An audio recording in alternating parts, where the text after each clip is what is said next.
En el segundo video tutorial, que corresponde a las funciones trascendentes, podemos observar las gráficas del logaritmo común y logaritmo natural. El logaritmo común, como habíamos dicho anteriormente, su base es 10 y el logaritmo natural, su base es el número e, que tiene un valor de 2.7182818. Ambas bases son mayores que 1, por lo tanto las funciones me dan funciones crecientes, donde su dominio es a partir del 0 hasta el infinito sin incluir al 0, o lo que es lo mismo, los números reales positivos, y el rango está dado por todos los números reales. En general, podemos afirmar que las funciones logarítmicas se van a dar los siguientes casos. Cuando la base está entre 0 y 1, la función nos da una función decreciente. Y cuando la base es mayor que 1, como el caso de las dos gráficas que vimos anteriormente, vemos que la función nos da una función creciente, como es en este caso. Para ambas, el dominio está dado por todos los reales positivos, o sea, desde el 0 hasta el más infinito, sin incluir al 0, y el rango está dado por los números reales. En los siguientes problemas veremos las aplicaciones de las funciones logarítmicas.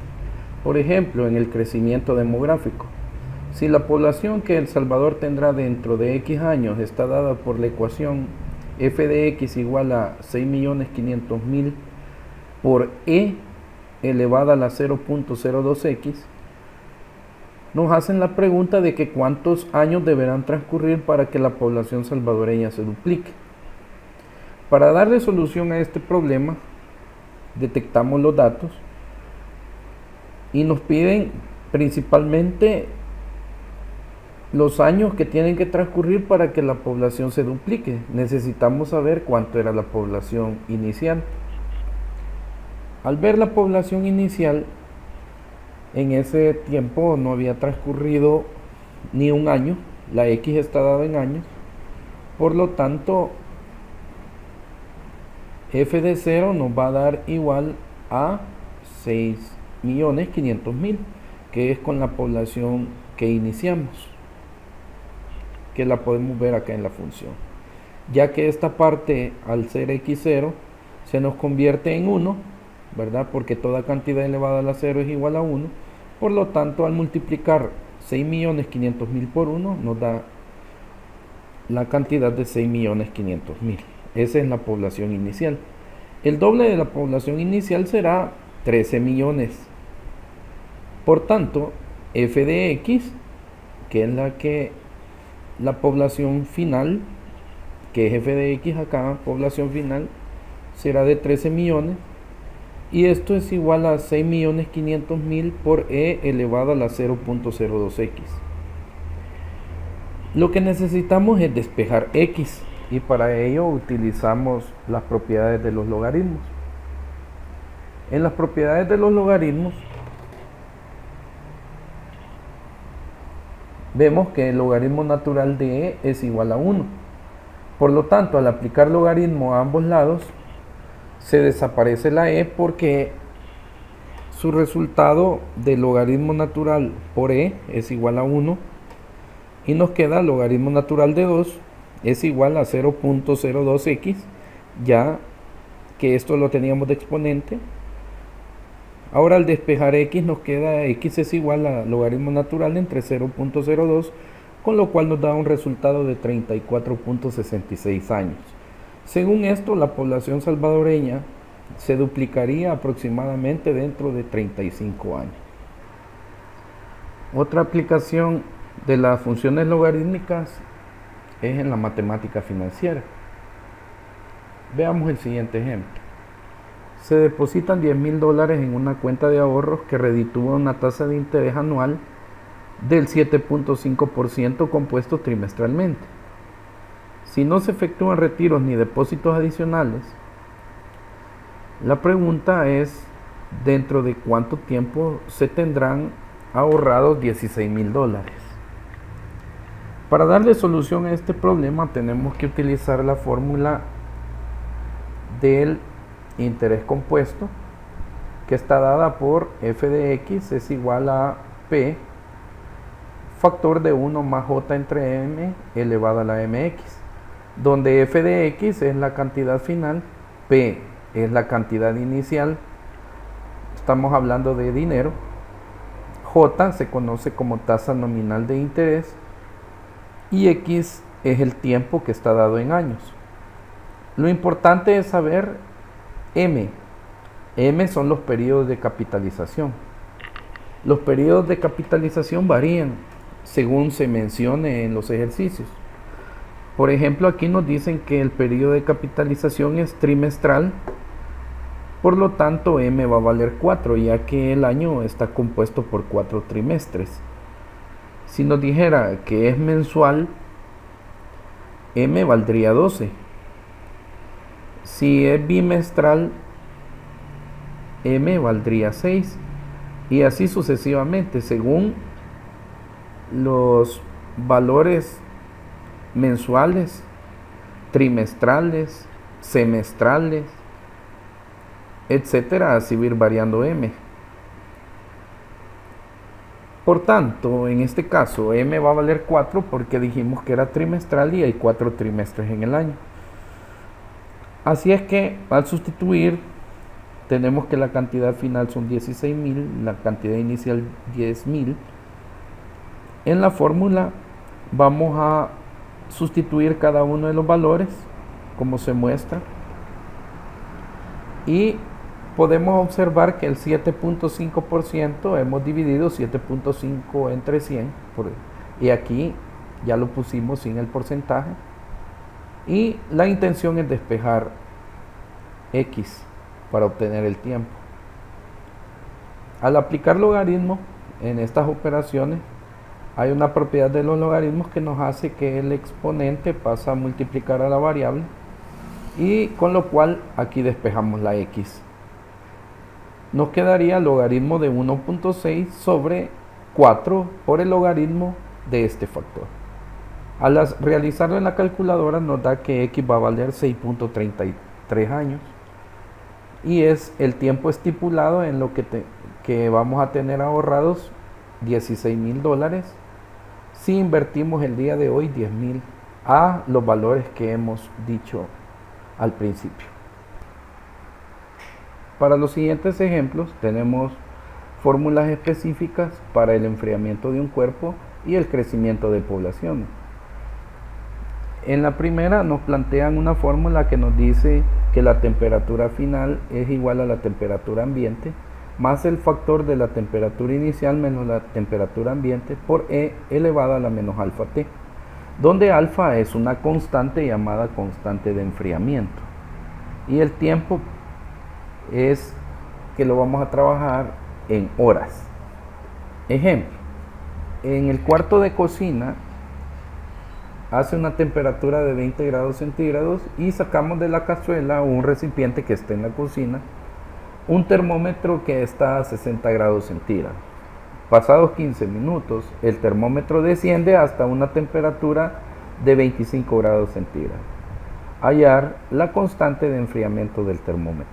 Para ello, indicamos cada una de las variables en la fórmula que nos han dado, donde la temperatura final son los 25 grados centígrados, que es la temperatura la que enfría, va a ser igual a la temperatura ambiente, que son 20 grados centígrados, más el factor que resulta de la temperatura inicial, que eran los 60 grados centígrados, menos 20, por E elevado a la menos alfa por 0.25. Ese 0.25 se obtiene de los 15 minutos pasados a horas. Al hacer las respectivas operaciones, nos queda que E está elevada a la menos alfa por 0.25, va a ser igual a 0.125. Al aplicar logaritmo, nos da que menos 0.25 por alfa va a ser igual al logaritmo natural de 0.125. Al aplicar, acuérdese, el logaritmo natural cancela la E, por eso es que aquí solo nos queda menos 0.25 alfa. Al despejar alfa nos da un aproximado de 8.318. Eso lo puede verificar usted en su calculadora. Para el siguiente ejemplo de crecimiento de poblaciones, tenemos una fórmula ya estipulada por un economista británico que nos decía que la población en función del tiempo era igual a la población inicial por E elevado a la K por T. En este ejemplo, que trataremos de la población de insectos, nos dice que la población de insectos crece de acuerdo a la función y igual a 1 más 2 por E a la X, donde X es el tiempo en meses y Y es el número de insectos en miles.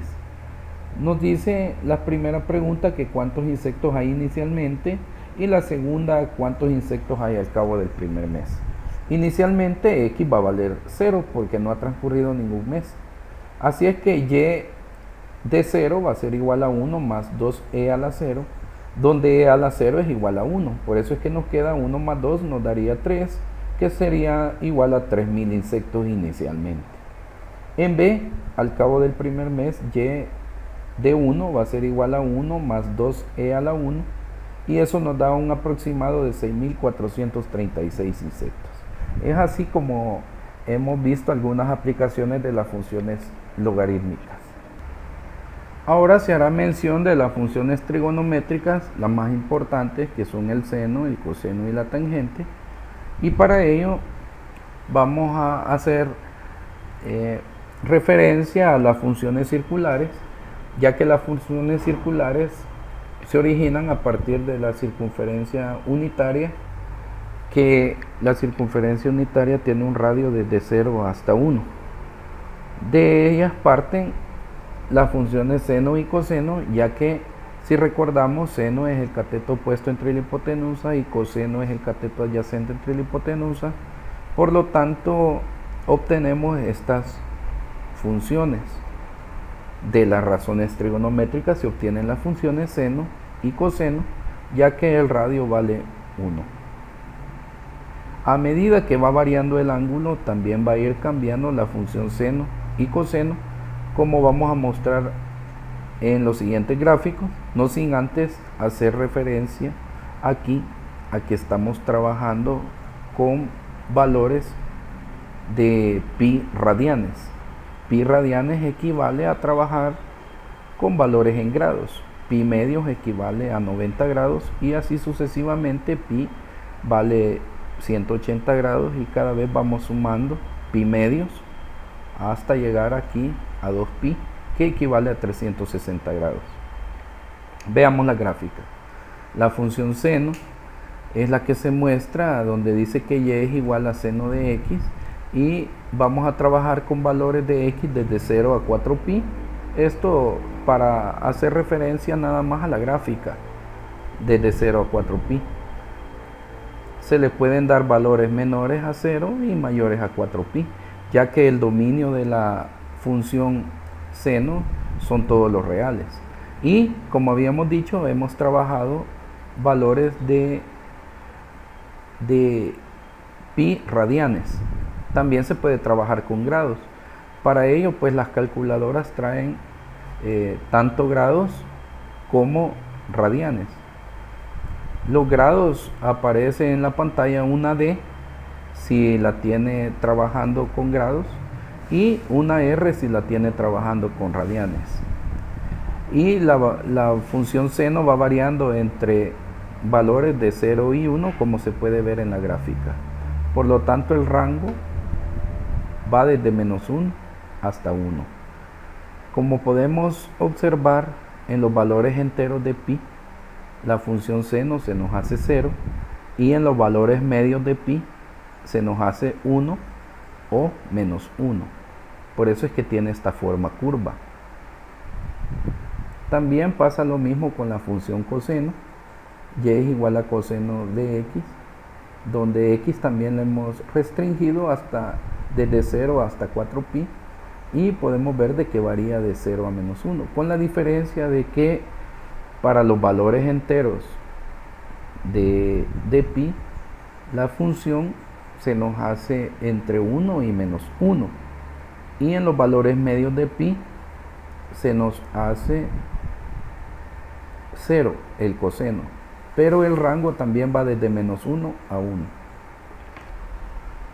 Para la función tangente, al utilizar calculadora, ya sea en grados o en radianes, nos daría una forma que tendría este estilo. Ahora nos vamos a auxiliar de la función seno y coseno para explicarlo. Si recordamos, en la función seno nos daba valores de 0 para el seno y de menos 1 a 1 también en el coseno, pero en la función seno, que aquí la tengo representada en azul, para cada valor entero nos genera este punto que vamos a llamar punto de inflexión o cambio de curvatura de la tangente. Ahora bien, la función coseno que le he puesto acá en rojo nos daría en los valores medios de pi, nos daría 0 y por ello pasaría estas asíntotas para que nos vaya dando la forma de la tangente. ¿Por qué? Porque el coseno, cuando es 0, en los valores medios de pi, en la tangente nos daría que no existe o nos tendería al infinito, lo que significa que ahí estarían pasando líneas verticales o asíntotas verticales que nos hacen que la tangente vaya teniendo esta forma, y el coseno, al ser 0, ahí es donde nos daría el cambio de curvatura para que la tangente tenga esta forma. Y es así como hemos concluido la explicación de las funciones trigonométricas, esperando que les haya quedado claro cada uno de los conceptos que se han tocado en estos videos tutoriales.